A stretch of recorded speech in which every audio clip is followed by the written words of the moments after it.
Vivam, bem-vindos ao Pergunta Simples, o vosso podcast sobre comunicação. Hoje é dia de vos tirar a pinta. Conhecem a expressão tirar a pinta? Ou de uma forma mais descritiva, é um programa que explica alguns dos mistérios da avaliação quase relâmpago que fazemos uns dos outros.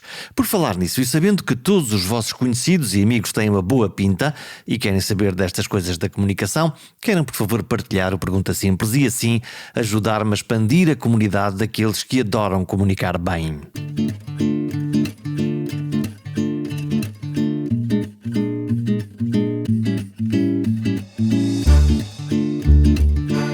Quando comunicamos, somos imediatamente avaliados pela nossa audiência, seja uma plateia gigante ou simplesmente um só interlocutor que está ali à nossa frente.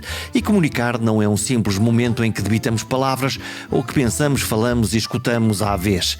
Não, comunicar é muito mais vasto do que isso. Grande parte da nossa comunicação é não verbal. Não implica palavras. Os nossos gestos, a postura, a maneira como olhamos e somos olhados, o timbre de voz, o movimento dos olhos, da boca ou das sobrancelhas, tudo ao mesmo tempo. E nessa dança há microexpressões que reforçam a verdade das nossas palavras ou que denunciam mentiras mais ou menos dissimuladas. Há toda uma ciência à volta da interpretação destes sinais, muito úteis, por exemplo, para a investigação criminal ou a validação da credibilidade de uma testemunha em tribunal. Ciência ou arte? Responde Rui Mergulhão Mendes. Poderia defini-lo como profiler, alguém capaz de traçar o perfil das pessoas. Será uma forma de leitura? É um tema de início porque não se lê em pessoas. Isso é uma falácia. Hoje anda-se muito atrás daqueles paradigmas do observar, do descodificar, do decifrar comportamentos e pessoas. Isso é muito ambíguo. Nós somos, por natureza, somos animais de comunicação, muito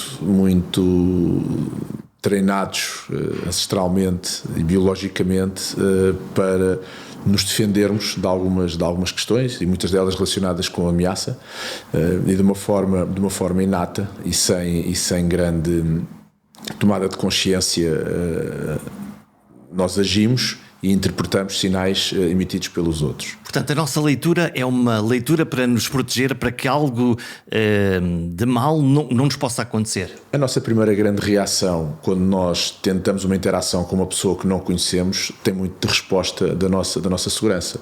Se o Jorge entrar dentro de um recinto, de um bar, de um café, de um restaurante, onde não conhece ninguém, a sua primeira grande preocupação é fazer um screening rápido por toda a gente para saber se há algum ponto que possa ser conflituante, se possa ser uma ameaça, e a partir daí começar a monitorizar com um cuidado diferente, porque isso é, como digo, é inato, é biológico, está na nossa essência e tem a ver com a nossa segurança. Isso explica que nós não nos sentemos, por exemplo, com uma porta aberta nas costas de algumas pessoas que se sentem desconfortáveis exatamente por não saber o que é que pode vir daquela porta? Por exemplo, eu nunca me sento aí onde o Jorge está sentado. Eu tenho uma porta aqui aberta. Eu recebo as pessoas sempre ali, naquela zona, aqui nesta sala. Com vista para a porta de entrada aqui deste sítio. Onde controlo tudo, e normalmente nem tenho este store levantado, está mais fechada esta persiana, justamente por isso, por uma questão de controle.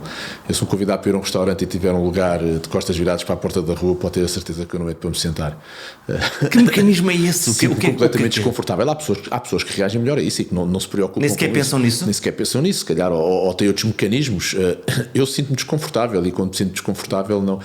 Aliás, se nós olharmos um bocadinho para isto e se pudéssemos acompanhar isso com imagens, seria ótimo, mas deixe-me lhe dizer que muito daquilo que se passa, por exemplo, na esfera política tem esta questão, tem esta avaliação. Se você reparar do ponto de onde se recebe os políticos, quem recebe, de onde é que normalmente o político aparece, se aparece do lado esquerdo ou se aparece do lado direito da pessoa, normalmente você há de reparar que o político aparece sempre daquele lado, do lado esquerdo da pessoa, para quando nós cumprimentamos, fica a nossa mão visível à frente um momento de segurança. Raramente fazemos isto para dar ao outro a possibilidade de estar ele numa posição de conforto. Mas é deliberado isso? E muitas das vezes é deliberado. E é muitas vezes deliberado a forma como se sentam os convidados nas salas, como o Putin recebe e onde é que senta, se quer. Há imagens interessantíssimas, por vezes, de estarmos nós numa conversa destas e eu pôr atrás de si toda a mídia a recolher imagem, som, vídeo, em que você nunca mais está descontraído e nunca mais. E cognitivamente a sua pressão é muito maior, você não consegue relaxar ao ponto de dizer eu estou tranquilo aqui a ter uma conversa, uma negociação, aquilo que quer que seja, porque eu tenho atrás de mim uma série de situações que possam para mim ser uma ameaça.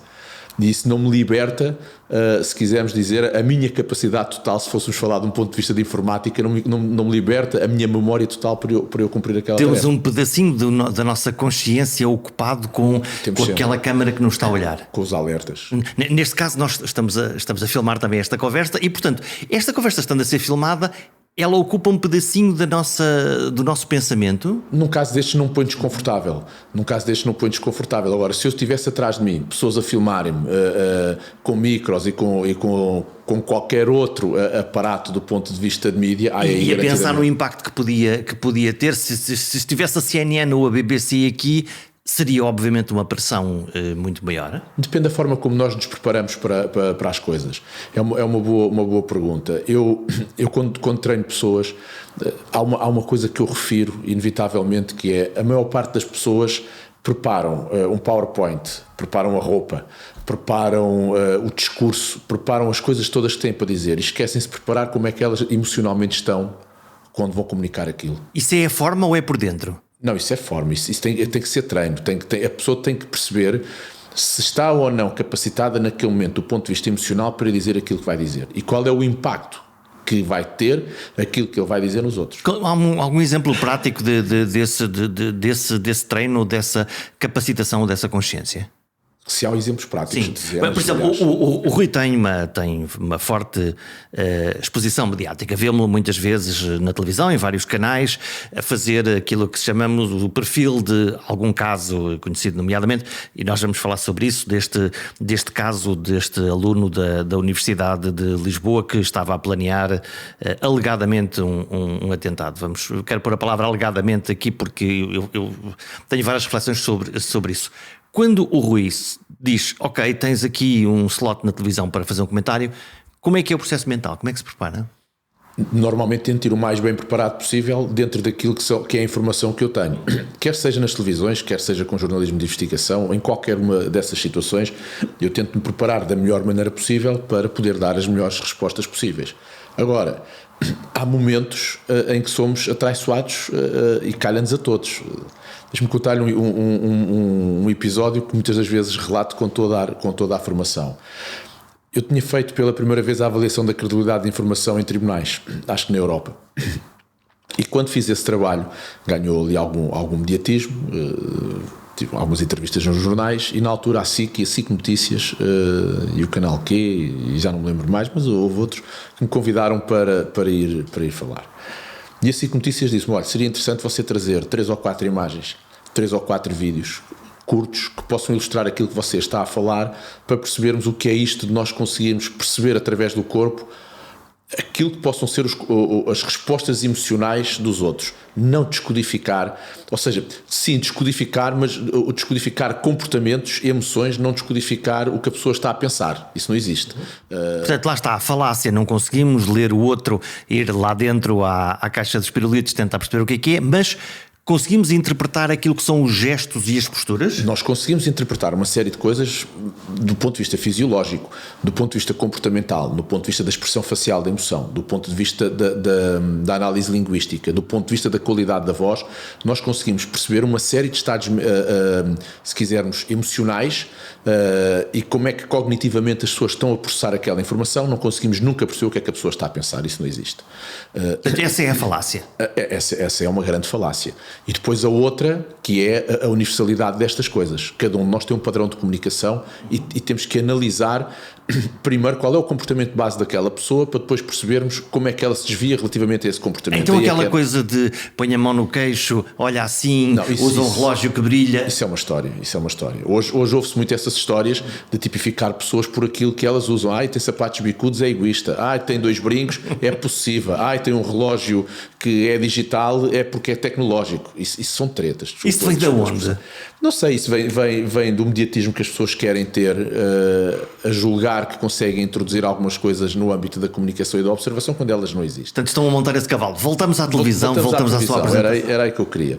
E quando chego, escolho 3 ou 4 vídeos curtos, slots de 30 segundos, 20 segundos, algumas fotografias, e quando chego a estúdio, eu ia no meu maior ou no meu melhor estado de confiança, porque levava 3 ou 4 fotografias que sei que têm impacto quando as pessoas as veem, levava 3 ou 4 vídeos altamente impactantes de casos corridos em Portugal, nas comissões parlamentares de inquérito, na esfera político-social, que sabia que as pessoas gostam e que têm impacto. E quando chega a estúdio, o Pedro Mourinho, acho que era o Pedro Mourinho e a Sara, se não estou em engano, eu sento-me, quando me estão a picar o micro, o Pedro diz-me assim: olha, Rui, tivemos aqui um problema, não conseguimos abrir o seu e-mail, mas arranjámos aqui outros vídeos e outras fotografias para o Rui comentar. Oh meu Deus! Uau! É aquele momento onde nós pensamos assim: bom, nós passamos de um alto nível de confiança, onde estamos completamente empoderados, para a possibilidade da catástrofe, onde a testosterona domina aquele momento. E aqui a testosterona como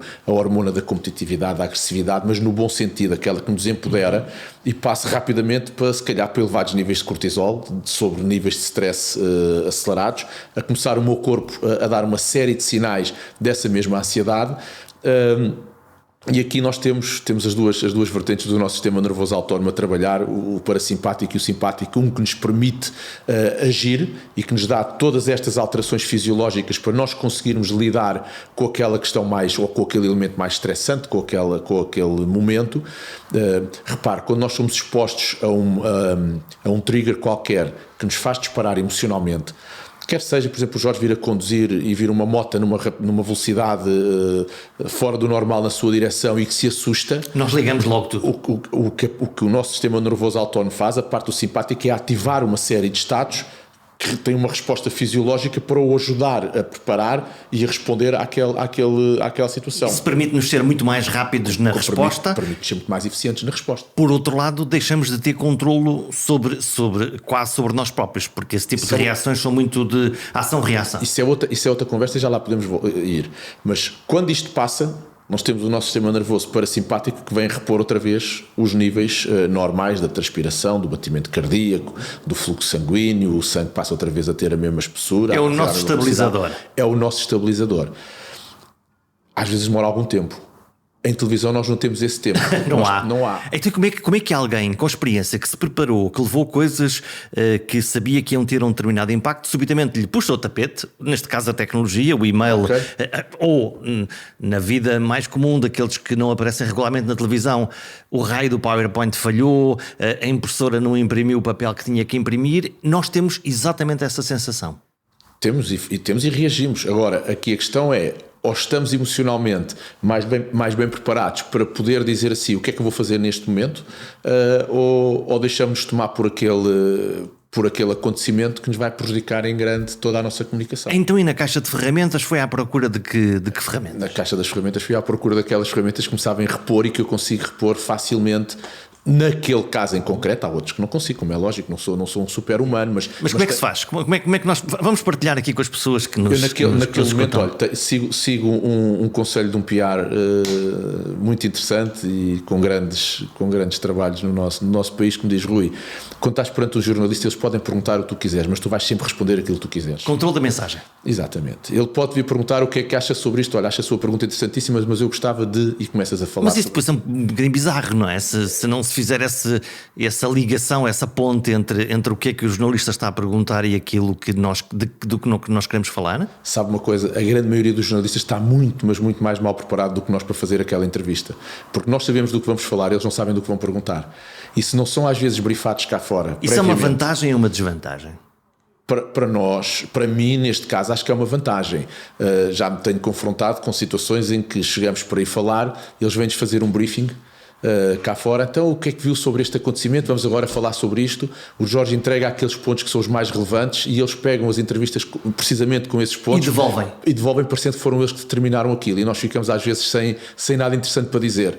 E nós também temos que aprender a fazer isso. É o que é que nós damos de início de arranque para o lado de lá. Portanto, dar uma ignição, mas não dar a história toda, que é para não a matar. Exatamente, porque se eu tenho, veja, imagina, eu tenho um ponto que é o ponto trigger, que é o ponto que vai criar o momento wow, quando for dizer aquilo, porque observei uma situação, eu conto-lhe.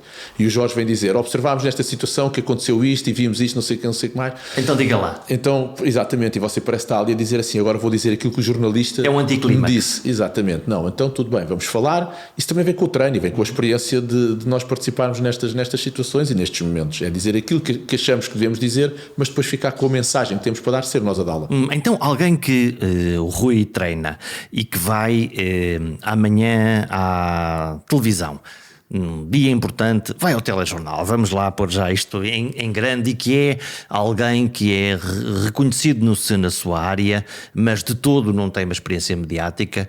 Como é que se treina esta pessoa? O que é importante treinar nesses processos de consciência para que façam um bom papel e que fique bem no boneco da televisão? Olha, é uma boa ou uma excelente pergunta, porque permite-nos desconstruir aqui uma série de coisas relacionadas com isso. Fala-se muito em media training. Vamos fazer processos de media training para as pessoas falarem em público. Daquilo que eu vejo do que se faz do media training aqui, eu não acredito nesses processos. Eu não acredito em processos que eu digo ao Jorge, agora chegue, adote esta postura, ponha as mãos assim, faça assado, não levante as mãos aqui, não, porque com certeza há algumas coisas que se dão de prevenção. Mas o que eu lhe digo é, quando o Jorge for exposto a um estímulo que o faça tirar do seu registro, o Jorge nunca mais se agarra. Esqueceu-se disso tudo. Esqueceu-se disso tudo e passa a ser o Jorge. E se aquilo estiver mal, está mal. A única forma, se tiver, porque há muita gente que tem aquele estigma de eu preciso e já são bons comunicadores. A única forma que eu trabalho, e não sou eu, pois que eu faço pessoalmente quando são casos mais profundos, se assim quisermos, de intervenção, eu só acredito na desconstrução de padrões quando nós desconstruímos mentalmente o processo. Ou seja, vamos lá pôr isso para a linguagem de pessoa que não faz parte desta tribo perceber. Ok. Dizer assim de uma forma simples, nós, da forma como comunicamos, nós respondemos sempre da forma como temos categorizado mentalmente aquele acontecimento. Okay. Ou seja, como o pensamos, como ele está, se quisermos, arquivado na nossa memória. Vou dar um exemplo simples que dou muitas vezes nas formações. Se eu tiver medo de cães, se eu sair agora aqui à porta do meu escritório e vir um cão, eu vou reagir àquele trigger da mesma forma como eu tenho aquele acontecimento mapeado no meu cérebro, no meu mapa mental. Se for para mim um medo, o cão, inevitavelmente eu vou reagir com medo àquele cão. A única maneira que eu tenho não é que me venham dizer tens que deixar de ter medo de cães, há cães bonitos, há cães isto. Isso pode funcionar às vezes para desconstruir mentalmente o meu para padrão refletirmos sobre isso. Sobre o cão. Agora, a única forma, ou a forma mais rápida que eu tenho de desconsiderar isso é mentalmente eu desconsiderar o cão como uma ameaça. Porque se eu desconsiderar o cão como uma ameaça, se eu olhar para um cão e tentar mentalmente ressignificar aquele acontecimento, e volto a dizer, aqui já não é um trabalho meu, mas temos outras pessoas na academia. É um trabalho de psicologia, no fundo. É um trabalho mais de NLP Coaching que nos ajuda a fazer. Aquilo que acontece às pessoas que têm medo de andar de avião ou que têm medo de ficar presos no elevador. Eventualmente, sim. Eventualmente, padrões que são semelhantes. Porque quando eu consigo desconstruir essa imagem mental do que é um cão para mim, e quando eu for exposto a esse estímulo, eu vou reagir de acordo com aquilo que é o meu estímulo. Nós não reagimos, isto é importante perceber-se isto. As nossas memórias são alteradas constantemente. Nós não mantemos as nossas memórias intactas. A forma como nós, cada vez há estudos científicos interessantes que dizem que sempre que acedemos a uma memória, alteramos-la. Alteramos a memória. Isso deve ser um problema para alguém que tem que ir a tribunal ser testemunha se a memória vai sendo progressivamente reconfigurada. Com certeza, é um problema e grande, Vou-lhe dar um exemplo. Imagine, vamos pegar no tema da violência doméstica, um tema que muito se fala e que nos merece que é um tema importante. Todo o cuidado. Imagine que o Jorge conhece, vamos pôr aqui no caso do feminino, mas pode ser no masculino, porque é igual, a violência doméstica hoje acontece nos dois sentidos, mas que conhece uma pessoa que foi vítima de violência doméstica. Se ela for, naquele momento que acabou de ser vítima daquele ato, dar um relato para a memória futura a um órgão de polícia criminal qualquer, ou à polícia comum, e dizer, olha, fui vítima de violência física, vamos pôr o caso mais grave, fui vítima de violência física e também já acompanhada de alguma violência psicológica, e eu quero fazer aqui um relato para ser usado futuramente como queixa. Ok, faz o relato. Toda a forma que aquela pessoa comunica aquele acontecimento está de acordo com aquilo que é o estado mental dela, o estado emocional, todo o processo cognitivo que ela tem sobre aquele acontecimento, é assim que ela vai relatar. Já agora, esse relato nesse momento é mais verdadeiro do que se ele for realizado daqui a 2 semanas ou daqui a 6 meses? Vou prosseguir o resto para depois tirar a conclusão. Esta pessoa optou por fazer este relato, foi fazer o relato, vamos contar a história assim, e ficou registado aquele relato. Depois disto, encontra o Jorge e diz, Jorge, tive aqui um problema em casa, com o meu marido, aconteceu isto, aconteceu aquilo outro, fui fazer queixa à polícia, isto passou-se assim, não sei o que mais. E o Jorge, como amigo, uma pessoa calma, ponderada, diz, ok, olha, isto acontece na grande maioria dos casais, ou em muitos casais, infelizmente é uma prática, pode ser um mau momento que ele esteja a passar, ele está com aquela situação do emprego, em poder vir embora. O tipicamente português vê lá isso. Exatamente, e reconsidera, e está ali numa situação muito mais, e numa conversa muito mais de desculpabilizar o acontecimento. E as famílias fazem muitas vezes este género de discurso, não é? O que é que acontece? Naquele momento, a memória que eu tinha daquele acontecimento já está mais moldada com a conversa que eu estou a ter consigo, ou que aquela pessoa está a ter consigo. De seguida, até sem conversar com ninguém, só num acesso da própria pessoa à memória, mete-se no carro e está a ouvir uma música completamente calma. Está num estado fisiológico diferente. Acede àquele acontecimento e reconsidera novamente o acontecimento. Chega à casa, fala com o filho, fala com a mãe e tem aquele tipo de conversa que o Jorge estava a dizer. Vê lá isso, tanani. E reprograma-se sucessivamente. Reprograma novamente aquele acontecimento. O termo é esse. Imagino passados 6 meses ou passado 1 ano, é chamada novamente para prestar um testemunho. O testemunho não vai ser nada comparado com o primeiro. E aí lá está, o advogado da outra parte diz... Há aqui uma profunda contradição entre aquilo que disse há 6 meses e agora que não tem nada a ver. Os suecos têm estudos científicos muito interessantes relacionados com a data de afastamento ao testemunho, que mostra que, de facto, quanto mais nós nos afastamos do testemunho... Depois há aqui uma série de coisas que a entrevista investigativa forense, eu tenho formação na área da entrevista forense, fiz lá fora a formação, nos mostra que nós, por exemplo, um dos aspectos onde nós recordamos melhor as memórias é vivenciar novamente o acontecimento. Quando nós emocionalmente estamos próximos da emoção que estávamos a viver naquele momento, a capacidade de ir buscar memórias positivas é muito maior. Essa é a razão pela qual as polícias tentam fazer aquelas reconstruções onde não só para ver como é que aconteceu, mas também para reavivar a memória, ou não? Ou aquilo tem a ver só apenas com a investigação criminal? Eu acho que aquilo tem muito mais a ver com a investigação criminal do que com o resto, até porque as nossas polícias preocupam-se muito, eu digo nossas em Portugal, porque já há polícias a nível mundial e as nossas polícias são excelentes, atenção, não dizer isto desta forma, mas ainda podem melhorar muito na área do processo da entrevista investigativa. Há protocolos que não são cumpridos. Só se pegar, por exemplo, no caso da entrevista, vou-lhe dar um exemplo onde eu trabalhei, no caso da entrevista da Rosa Grilo, quando nós ouvimos os relatos da procuradora.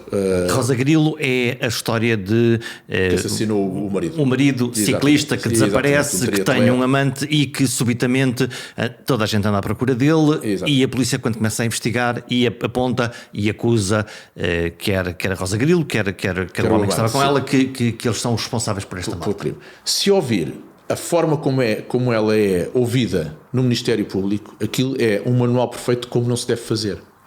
Porque nós misturamos 2 momentos importantes, que é o que é uma entrevista e o que é um interrogatório.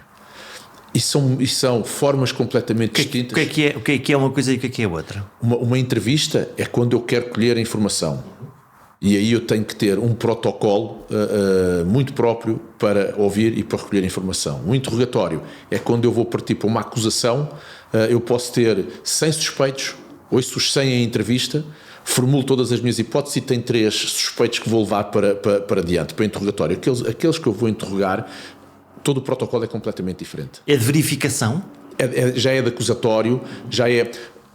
Para entendermos, eu, por exemplo, numa entrevista, o máximo que eu devo fazer é, Jorge, achei interessante esse ponto que você me referiu, gostava que você me falasse mais um bocadinho sobre isso. Ok, portanto é de ir puxando a conversa e ir ouvindo e ir colhendo informação. Não puxar no sentido de condicionar, tem que ser livre, tem que ser um relato livre. Aliás, o termo é relato livre, mas que se houver pontos que para mim são mais importantes ouvi-los, olha, gostava que me falasse um bocadinho mais sobre isto. Uma coisa completamente proibida é dizer, então, Jorge, olha, eu gostava que você me falasse como é que se passou aquele dia 23 de dezembro, no período da tarde. Que é diferente, não é? Mas pode ser uma pergunta deste género. Eu gostava que me falasse sobre este acontecimento, sobre a sua tarde, de 23 de dezembro.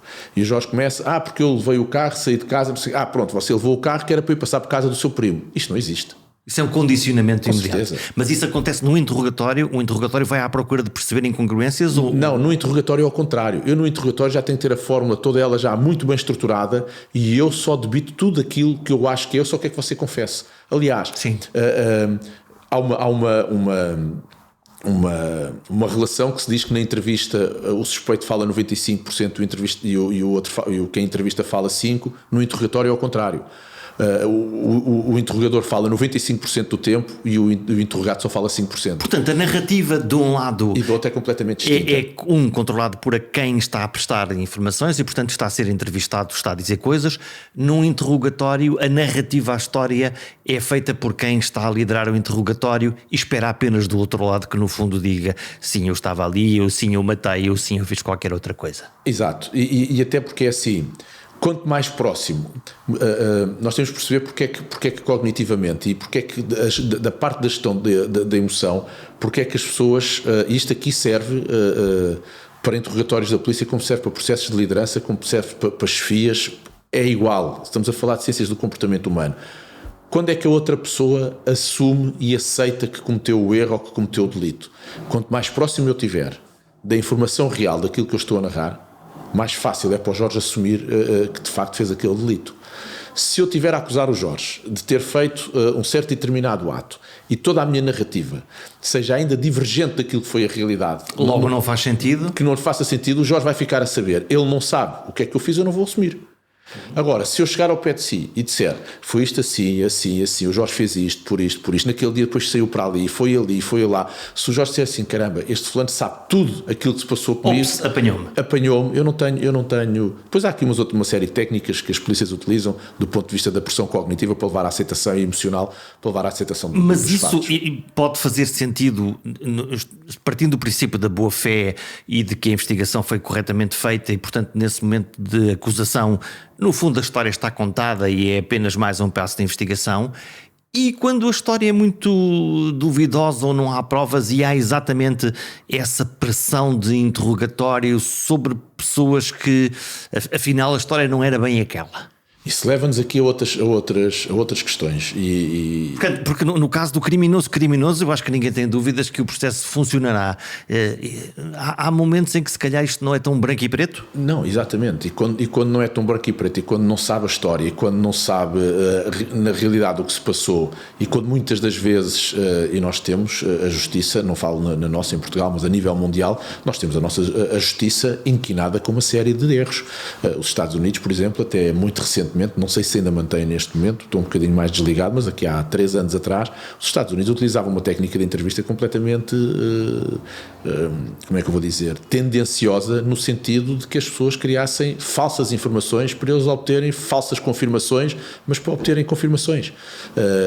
A percentagem de pessoas que estavam na linha de pena de morte ou de prisão perpétua era uma percentagem enorme de pessoas que não tinham cometido aqueles crimes, mas que eram condicionadas e que eram pressionadas para aceitar coisas que não fizeram. E provavelmente aí a destruição da cor da pele, da raça, então, de ser pobre ou rico. Isso, então aí vamos.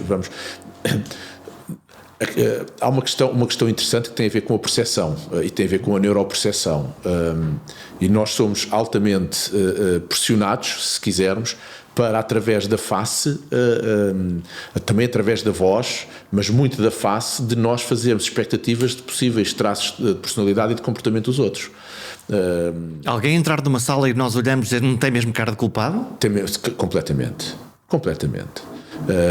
Eu posso depois mostrar-lhe algumas imagens e percebe isso facilmente. Mas isso é porquê? Porquê é que nós achamos que aquela pessoa tem mesmo cara de culpado?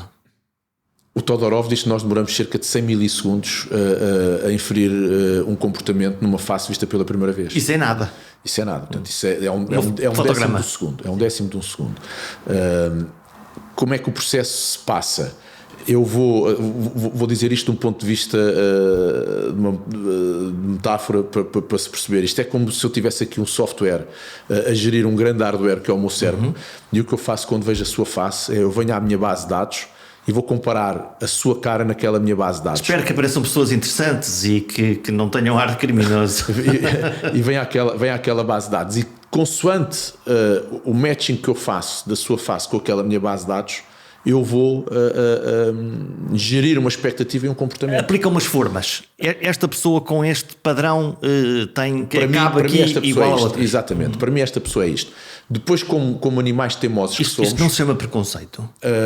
Pode quase resultar num preconceito, mas isto tem muito a ver com aquela questão inicial que nós falámos da nossa defesa.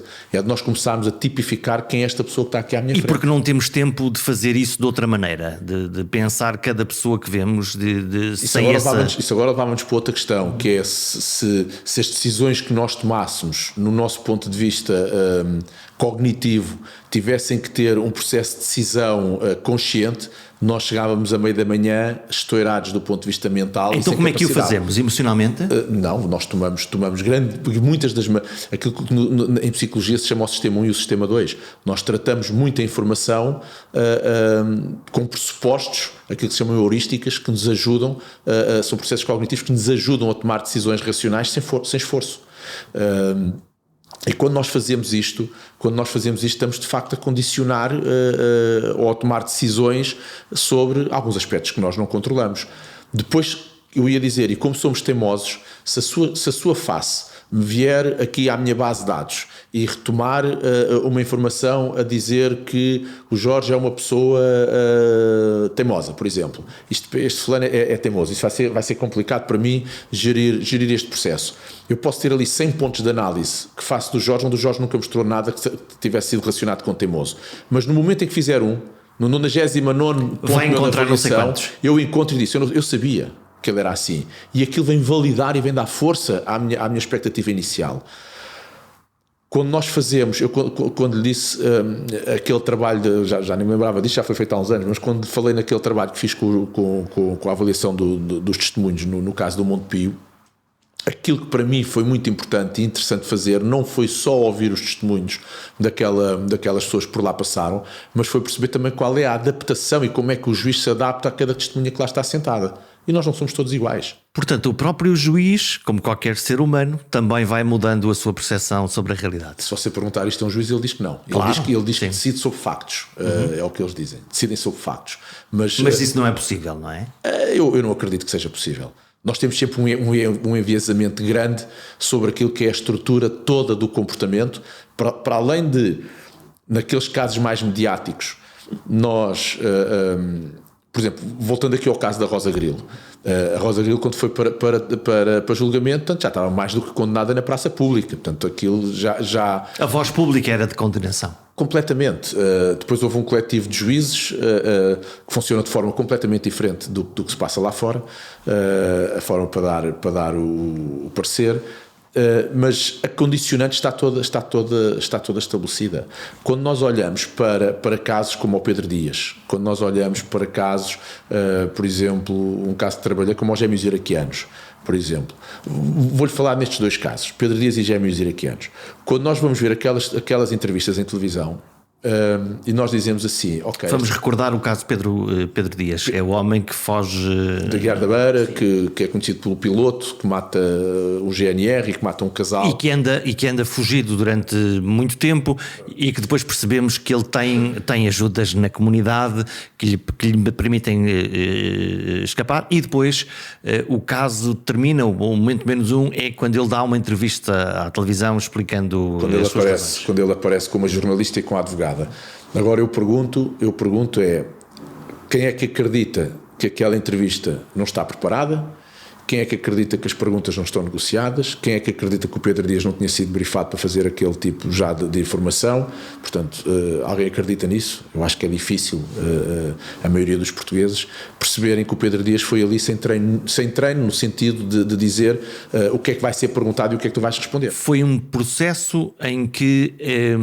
foi desde logo organizada a sua defesa ou preparar o seu julgamento posterior? Quando ele aparece ponha-se na pele do Pedro Dias. O Jorge é apanhado numa situação qualquer.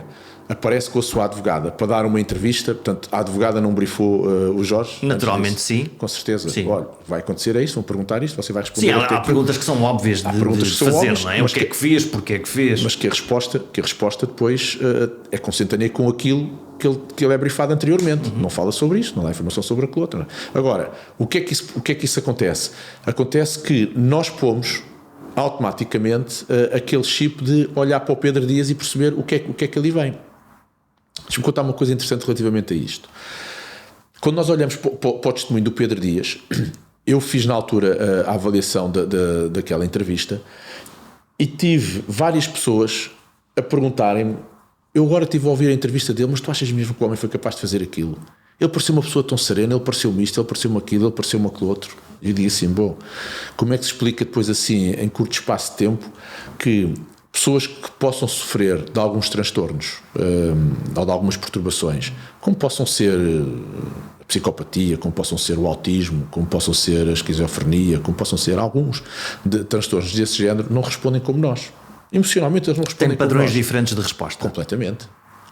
E ali o que nós vemos é alguém frio, articulado, aquilo que nós procuramos. Tudo aquilo faz sentido, não é? A história da maneira como está contada. Não, e do ponto de vista da resposta emocional, aquilo que nós andamos à procura num padrão normal, se fosse o Jorge a cometer um crime daqueles e que não sofra de nenhum daqueles transtornos. Não há ali nenhum desequilíbrio, não é? Exato. Quando eu confronto o Jorge com uma série de coisas, é normal que o Jorge, do ponto de vista emocional, tenha uma série de registros.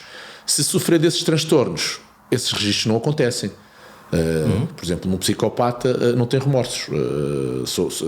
A questão dele antissocial e de não ligação de estados emocionais e não criar vínculos não lhe permite ter remorsos. Não lhe permite ter remorsos naquele momento. A resposta emocional dele sobre um acontecimento de ter acontecido aquilo a uma pessoa é indiferente. É indiferente. Então, se é indiferente, a forma como ele vai comunicar é de acordo com essa indiferença. Diferente para mim se matar e tiver de seguida uma preocupação grande sobre aquilo que fiz e uma consciência sobre o que faço. Mesmo que tenha percebido porque é que matou e se calhar até poder não ter a alternativa de que não fosse matar, era uma coisa dolorosa, que tirou a vida a um ser humano. A outra alternativa quero lá saber, foram 10 como podiam ser 50 porque... Não estou nem aí. Não estou nem aí. E do ponto de vista da minha comunicação, ela é de encontro a esse estado. E o facto de estar preparado a não estar. Isso permite-me saltar aqui. Mas aqui eu queria... Deixa-me só terminar aqui só este ponto. Não deixa de ser interessante. Eu dou formação ao Ministério Público no Brasil e já dei formação às polícias no Brasil. Mas no Ministério Público, porque no caso do Ministério Público...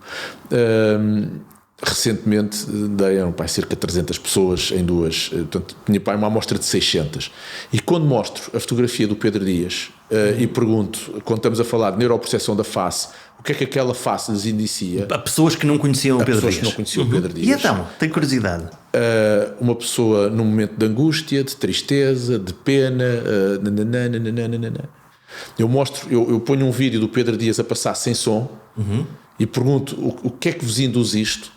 E a maior parte das pessoas é que é uma estrutura de uma pessoa que está com pena, que está a trazer uma mensagem mais negativa, com pesar, com não sei o que mais, quando aquilo é tudo falso. Mas passou isso. E, portanto, Passa isso. E passou para pessoas neutras que não estão na nossa realidade. E passa sequer. para pessoas que nem sequer o conheciam, portanto a percepção que eles fazem é aquela. Porque quando nós ouvimos o Pedro Dias falar, aquele tom de voz, aquela expressão de face, lábios com o invertido, até o sítio onde é filmado, até a luz que ali está, tudo aquilo é condicionado. E nós, inevitavelmente, fazemos a partir dali juízos. Depois temos uma comunicação social a pressionar-nos, mas se não houvesse, vou dizer de outra forma, se a comunicação e se a investigação fossem num sentido inverso, íamos ter muita gente a corroborar a inocência do Pedro Dias, porque aquela face leva-nos a isso. Muito curioso. Eu quero saltar aqui para um caso que nos... Enfim, que nos preocupou a todos e que foi a possibilidade de um miúdo preparar um atentado e um ato terrorista, pelo menos é isso que estará na acusação inicial ou na primeira suspeita, de matar de forma indiscriminada colegas da universidade. E nós olhamos para este caso, eu olho para este caso e ao mesmo tempo há alguma coisa que me diz que há uma coisa aqui não faz sentido, que eu não conheço a história toda. O que é que, para si, que percepção é que... Eu também não conheço aquela a história, portanto é só aquilo que nós vamos ouvindo na comunicação social, aquilo que as polícias nos têm relatado e que a investigação nos tem trazido. Agora, o tema é, estamos perante uma pessoa que tem alguns transtornos, obrigatoriamente, tem ali alguns problemas associados.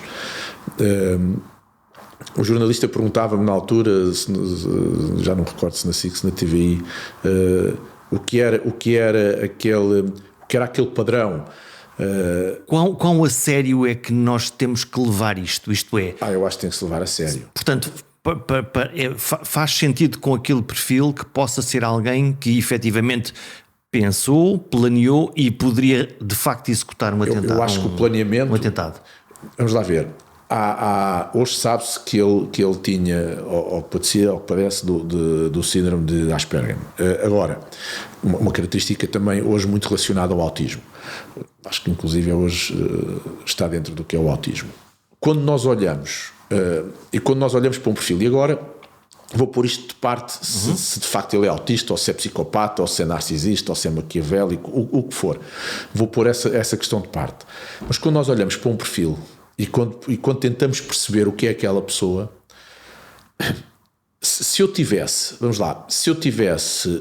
um instinto de poder matar o mesmo número de pessoas, mas num ato único, como é que eu vou dizer, mais rápido, menos frio, eu tenho um perfil diferente daquele quando eu planeio isto a esta forma, a esta distância, a esta velocidade. Portanto, alguém que decidiu, emocionalmente tomou uma decisão de matar agora 10 pessoas, tem uma reação. Alguém que planeou e que pensou... Tem outro tipo de transtorno. Tem outro tipo de transtorno. Veja, por exemplo, na esquizofrenia,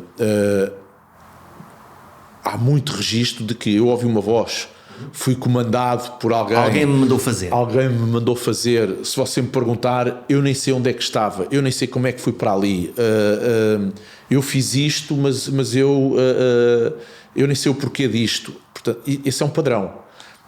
Quando nós olhamos para este, onde há registros escritos de como ia entrar, como ia sair, onde ia pôr o gás, onde ia pôr as botijas, como é que ia usar os iscas. E há uma vaidade nos grupos partilhando com outras pessoas que vai fazer? Já lá vamos. Mas quando planeia isto tudo, é um padrão diferente daquele que diz que ouve uma voz e foi comandado. Sim.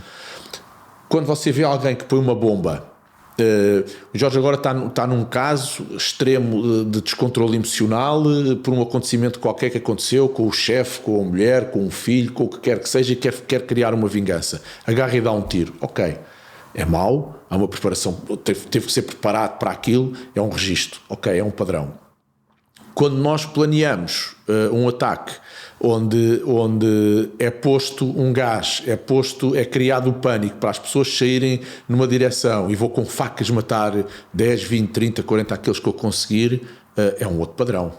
Muito mais assustador. Eu acho que muito mais assustador. Para mim é muito mais assustador. Eu acho que uma pessoa dessas tem que ser uma pessoa muito mais fria, muito mais calculista do que a outra que pode, no momento, eu não estou livre da manhã, eu não tenho armas, nunca dei um tiro, só dei um tiro numa pós-graduação de criminologia que tive, portanto não fiz tropa, foi a única vez que dei um tiro, portanto nem sei manusear uma arma, mas se eu tivesse uma arma, eu não poderia dizer que estava livre da manhã num momento de grande descontrole emocional, pegar numa arma. Ou de grande risco ou de grande ameaça. Ou de grande risco ou de grande ameaça, mas já nem estava a pôr o risco e a ameaça para a defesa, estava a dizer no contrário, numa agressividade diferente de dar um tiro a alguém.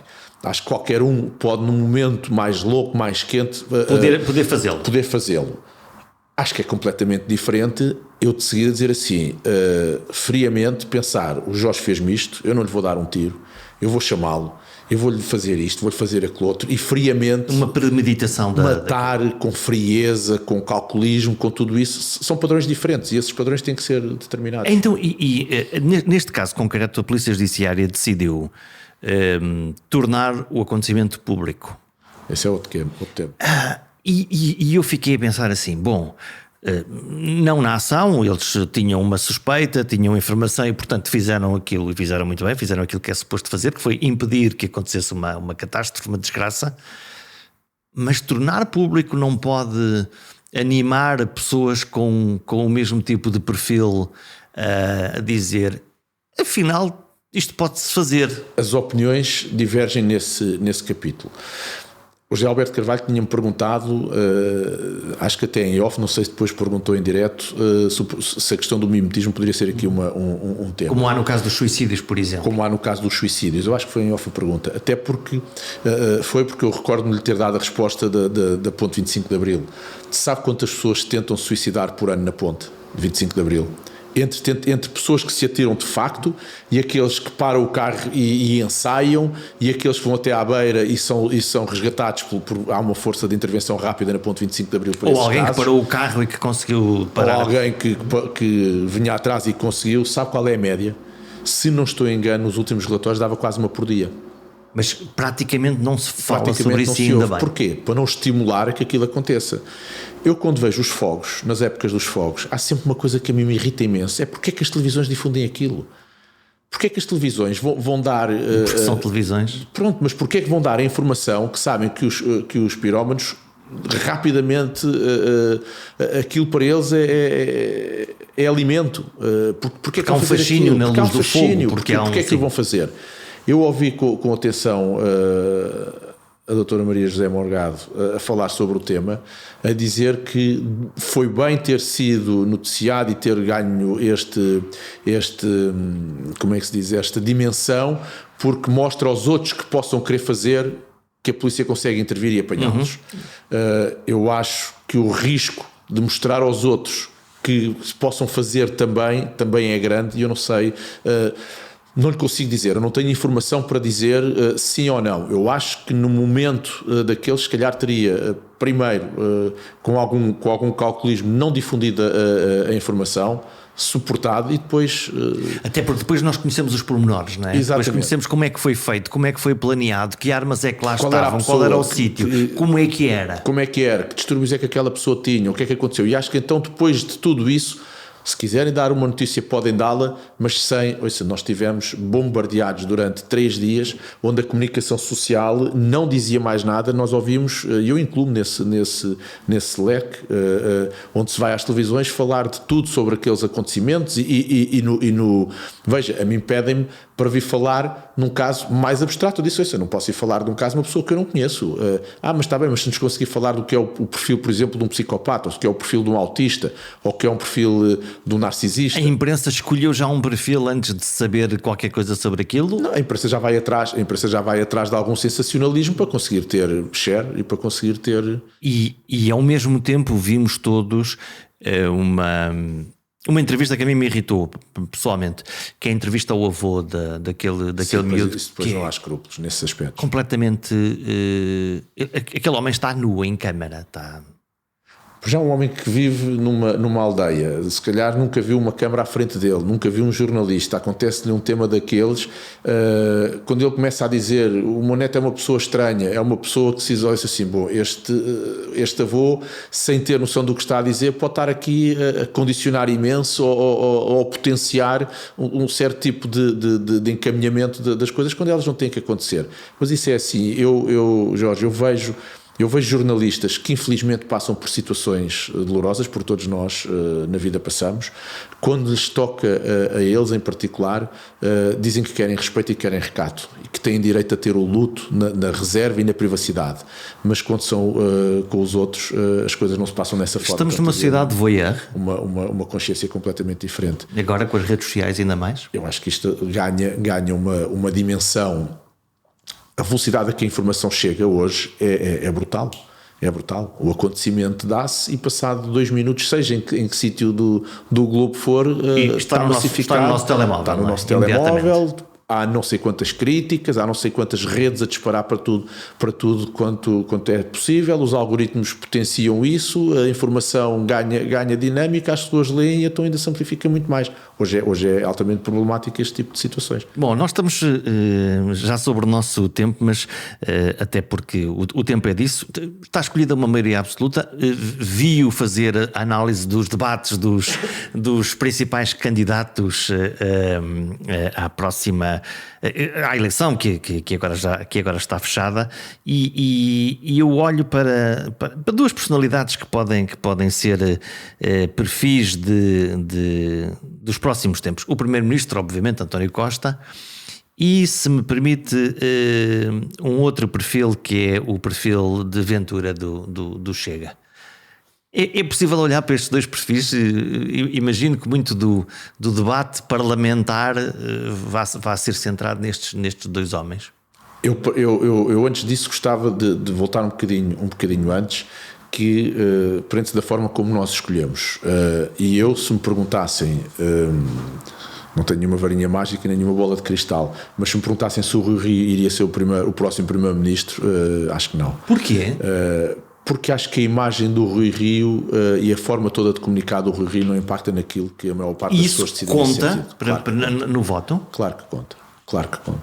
Veja o caso daquilo que se passou nas eleições nos Estados Unidos em 60, quando o Kennedy e o Nixon ia à frente. O célebre debate que se viu na televisão e que se ouve na rádio. Em que quem viu na televisão passou a tendência de voto para o Kennedy e quem ouviu na rádio mantinha Nixon. Sim, Nixon a suar, muito preocupado. Tinha sido operado um joelho, estava debilitado, portanto, nota-se. Quando nós hoje olhamos para as questões internas dentro do maior partido da oposição, do PS, acho que esse é um ponto também que tem que ser tido em linha de conta. Quem é a imagem da próxima pessoa que queira ser Primeiro-Ministro de Portugal. E não me parece que seja uma escolha fácil neste momento. Portanto, aquele que desafia tem também que ter determinadas características que possa atrair a atenção e o voto, independentemente depois das questões mais ideológicas, mais para a esquerda ou mais para a direita. A questão é esta. Quando nós somos teimosamente ou sociais-democratas, ou cristãos, ou socialistas, ou comunistas. Pelo menos uma determinada geração Sim. Agora se calhar... Os mais novos têm aí outro tema. Eu acho que, por exemplo, estava a falar no Chega, eu acho que a iniciativa liberal também é um bom exemplo, tem que ser tida em linha de conta e seriamente em linha de conta, porque as populações mais jovens, os mais jovens vão muito atrás daquela comunicação. Mas o que eu lhe queria dizer... Houve um efeito sexy também, quer na liderança, quer nas ideias e de fixação do eleitorado jovem? Claro que há. Agora é assim, quando nós olhamos para as distribuições dos votos, e eu acho interessante quando se debate, ainda há uma série de indecisos. Está bem, mas os indecisos não são entre o PS e o PSD, os indecisos são entre tudo. Entre todos. As questões dos votos úteis, a questão de não vou votar ali porque vai fazer uma ligação com aquele e eu não quero aquele, eu quero o outro. Portanto, isso existe. Há fenómenos de atração e de repulsa. Exatamente. Mas há uma coisa ainda mais, para mim, ainda mais relevante, que é, na parte dos indecisos, a grande maioria deles quer se vincular a quem vai ganhar. Porque eu normalmente quero estar vinculado a quem ganhou, não quero estar vinculado a quem perdeu. Há aqueles que depois dizem, ok, eu prefiro estar na oposição, mas não é a maioria. Vou-lhe dar um exemplo do que é partir adiante, do que é partir à frente. Olha, o caso, por exemplo, das eleições do Sporting, onde o Frederico Varandas foi o primeiro candidato a fazer frente, na altura, ao Bruno Carvalho. ganhou logo ali uma franja de pessoas que eram contra o Bruno Carvalho, tornaram-se a favor do Frederico Varandas, não que fossem a favor do Frederico Varandas, mas eram contra o Bruno Carvalho. Portanto, e esse é um motivador forte para Claro. agregar eleitorado e, neste caso, apoiantes de uma determinada causa. Partiu à frente e ficou logo com uma série de apoiantes. Apoiantes que, quando aparecem outros candidatos, já vão ter alguma dificuldade de dizer: eu agora já não sou do Frederico Varandas, eu agora sou do João Benedito, ou sou do Ricciardi. Torna-se mais difícil de se fazer. Está ocupado o campo, no fundo. Fica logo ali uma fatia. A escolha e o timing das coisas é importante nestes registros. Fica logo ali aquela marca.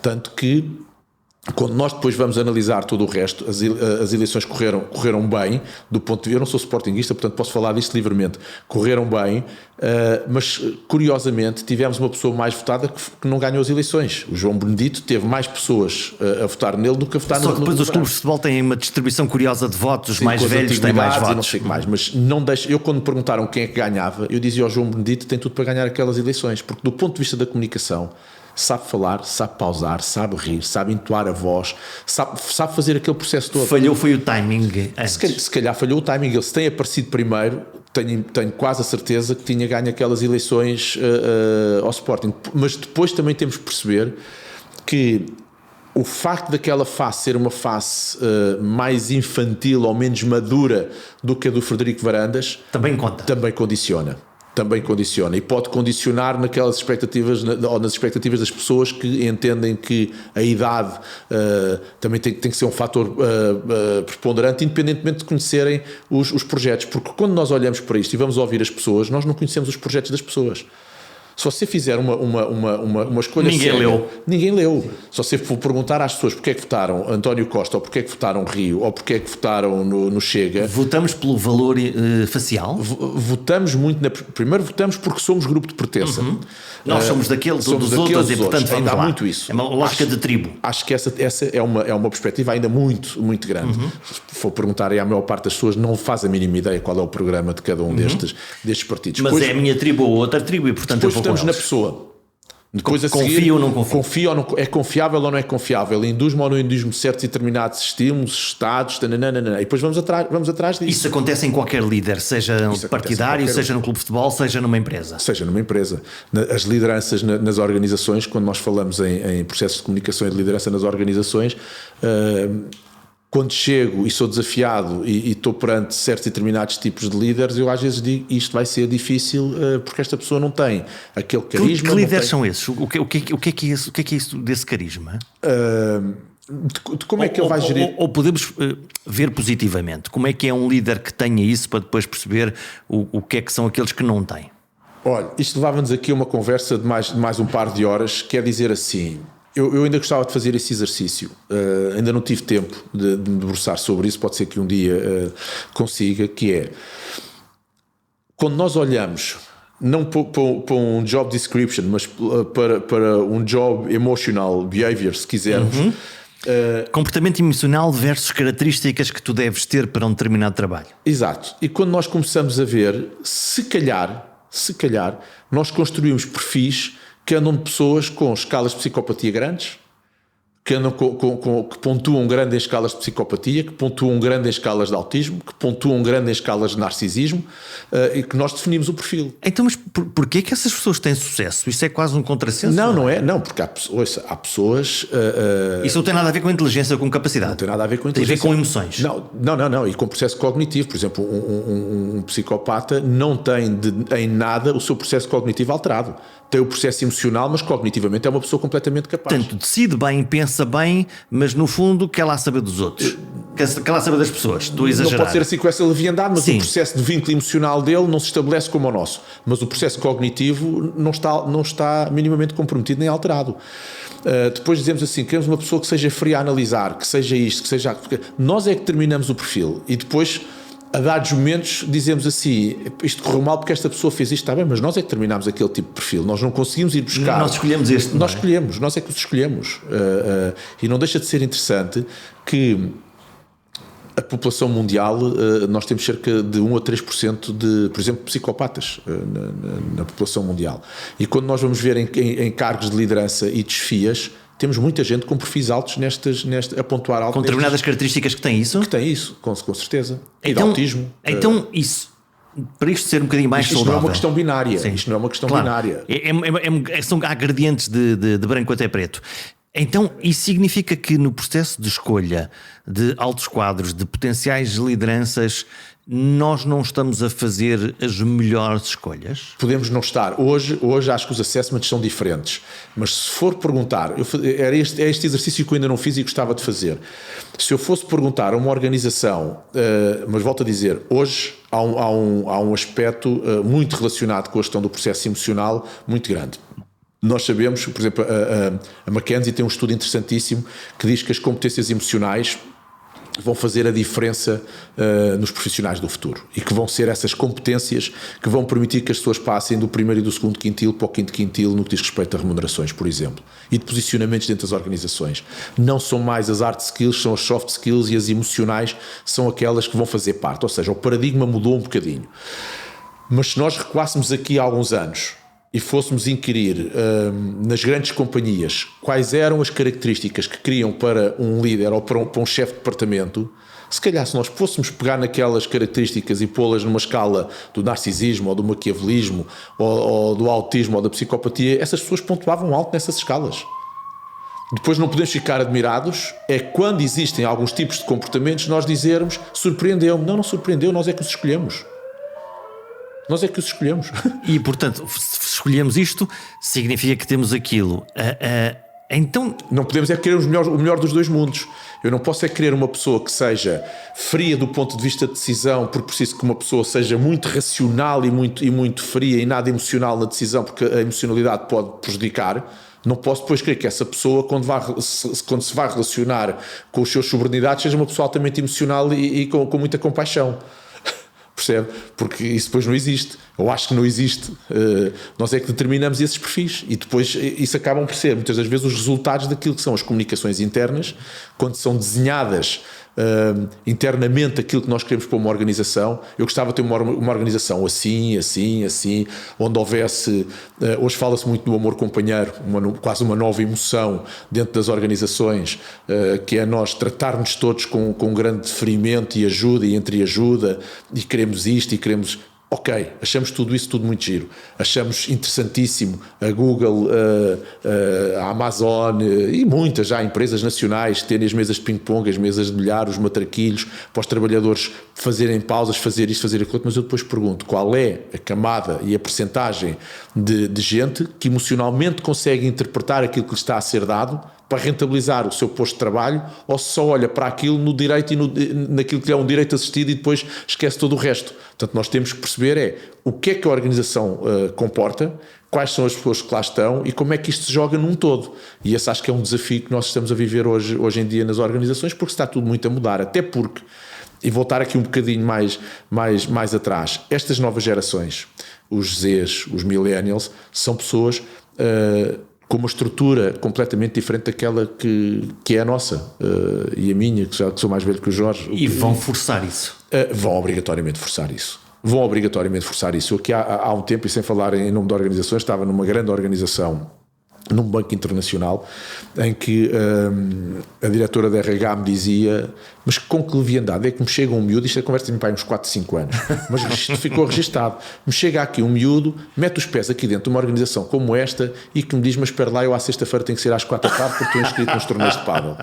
Ou que me diz, eu venho, mas olha, mas eu à hora do almoço eu tenho ginásio, não sei o que mais. Um belo choque térmico para a organização. E essa diretora dizia-me, fomos correndo com esta gente. E a uma dada altura acordámos e dissemos, nós estamos a mandar embora os melhores. Porque esta gente é assim, esta geração é assim. Eu não posso perceber, ou se eu não perceber que eles mudaram e que esta geração é assim, eu não vou ter ninguém a trabalhar comigo. Ou então vou ter uma franja muito pequena por onde escolher. E não serão os melhores, não é? E não serão eventualmente os melhores, porque é geracional. Hoje se perguntaram a um miúdo o que é que o move, se é só um salário, garantidamente que vai ter. O salário é uma componente importante porque lhe permite ter uma série de coisas. A flexibilidade do horário é um tema, se pode ir ao ginásio é outra, se não sei o quê. Se pode ter uma vida. Se pode ter uma vida, se tem planos formativos dentro da organização, qual é que é quem é que discutia de antes, tirando as grandes empresas e as grandes FIAs, quem é que discutia um plano de carreira? Hoje o Jorge vê um miúdo com 21, 22 anos dizer, está bem, eu venho para aqui trabalhar, mas qual é o passo a seguir? Sim. Onde é que eu posso estar daqui a 2 ou 3 anos? O que é que me vai ser dado para eu fazer isso? E antes ninguém dizia assim. E não me aborreçam muito, senão vou-me embora. Exatamente. No fundo é isto. E se tiverem com muitas coisas, eu tenho ali ao lado quem me procure, porque são aqueles que neste momento já estão mais abertos para estas perspectivas e conseguem perceber que a entrega do trabalho não está relacionada com o estar presente. Aliás, o presentismo é uma coisa que ainda está muito presente, passa a redundância, nas nossas organizações, em que ficamos todos contentes porque as pessoas estão presentes, mas não estão a desenvolver, mas não estão a entregar. Temos que acabar com o presentismo e temos que caminhar para uma flexibilização de estrutura que permita que as pessoas e que as organizações se restabeleçam e se enquadrem do ponto de vista emocional, porque se o conseguirem fazer, vão conseguir ter muitos melhores resultados. Encontrar a pessoa certa para o trabalho certo garante às organizações um caminho mais seguro para o sucesso num mundo cada vez mais confuso e turbulento. Só que as pessoas especiais não cabem normalmente em organizações conservadoras, mais quadradas. E a ideia de diversidade, sendo politicamente correta, é ainda uma miragem. Talvez a solução esteja em alterar a fórmula de escolha daqueles que nos lideram, com a valorização das características que fazem de nós seres humanos. A empatia, a compaixão, a liderança pelo exemplo para o bem comum. Precisamos urgentemente de perfis mais humanos e menos robôs. Querem saber um segredo? Este género de pessoas são habitualmente grandes comunicadores. Mesmo que saibam poucas palavras, eles falam sempre com o coração. Até para a semana.